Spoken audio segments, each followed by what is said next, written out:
যে কলা দেখতেছি মনে করেন রোজার আগে যে দাম ছিল এখন তো রোজার মধ্যে অনেক বেশি কলার দাম। 1 ডজন 220 200 নেওয়া যাবো। মালের সাপ্লাই কম, মাল ওই বৃষ্টি বাদল কম, তো এর জন্য মাল পরিপূর্ণ বাড়তি হচ্ছে না। এর আগে মনে করেন এই কলা পাওয়া যায় না, সহজে এই কলা পাওয়া যায় না। এমনি নেপালি কলা সব বাজারে পাওয়া যায়, কিন্তু ভালো কলা একটু দাম বেশি, কিন্তু রোজার দিকে আরো বেশি দাম চায়। এটা মেনে নেওয়ার কিছু করার নাই, তো রোজা থাকি।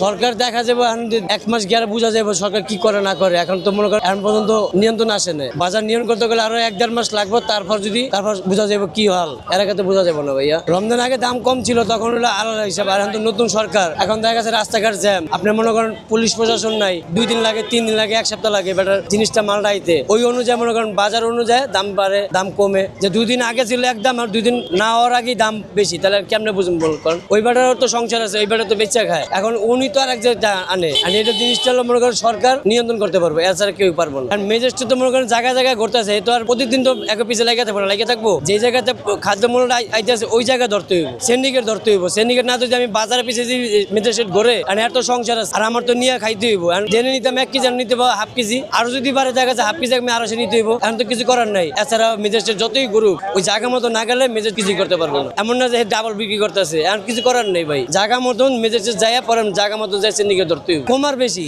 যেখানে হাফ কেজি খেতে মেনে 250 নিতে হইব। কিছু করার নেই ভাই রোজার মাস। এটা রোজার আগে আসছিল 100 110, এখন বিক্রি করতে আসছে 120। আর নরসিংদীর কলা যেটা রোজার আগে আসছিল 170 80, এখন 200 টাকা ডজন বিক্রি করতে আসছি। একটু হালকা অল্প বাড়তি আর কি, বাজার তেমন বাড়ে নাই। রোজার 2 দিন আগে বা 3 দিন আগে দাম বাড়তে আছে, এখন আবার সীমিত হয়ে গেছে বাজার। এখন বাজার আগের মতো আছে না ভাই। আমরা ওই জায়গাতে দাম বেশি কিনে আনি, আমরা সীমিত লাভে মাল বিক্রি করি। ডজনে 10 টাকা, হাইস্ট হলে 15 টাকা, এর বেশি বিক্রি লাভ করতে পারি না। আবার কখনো আপনার 5 টাকা 10 টাকা লাভ বিক্রি করি ভাই। আমরা কি চোখে দেখবো? আমরা যে মিলে কিনি ভাই, এই মিলে বিক্রি করি। আমরা ডজনে 5 থেকে 60 টাকা লাভ। যেমন আগে জানে বিক্রি করতাম 10 পাতি, এখন বিক্রি করি 6 পাতি 5 পাতি। আমরা বেশি না কমে গেছে। আমাদের উপরে তো কাস্টমার রাগ করলে আমাদের কিছু করার নাই, বুঝছেন? আমাদের উপরে রাগ যদি করে কাস্টমার, আমাদের কিছু করার নাই। কেন? কারণ আমরা এটা যে মিলে কিনি এই মিলে বিক্রি করি, সীমিত লাভে বিক্রি করি ভাই। আমরা ভাই তেজগাঁও স্টেশন থেকে আনি, প্রচুর বাড়তি, ওই জায়গায় দাম, মাল কিনতে পারি না ভাই। কিছুদিন আগে তো মালই আসলো, নির্বাচনের 2 দিন পরে মাল আসছিল না। তারপর মাল আপনার এখন মোটামুটি আমদানি হয়েছে, আস্তে আস্তে দাম স্থিরে আস্তে আস্তে আরো দাম কমবে। রোজার 2-1 টাকা গেলে আরো দাম কমে যাবে ইনশাল্লাহ। না দায়ী তেমন কিছু না ভাই, জায়গায় মাল নাই। কারণ এইটা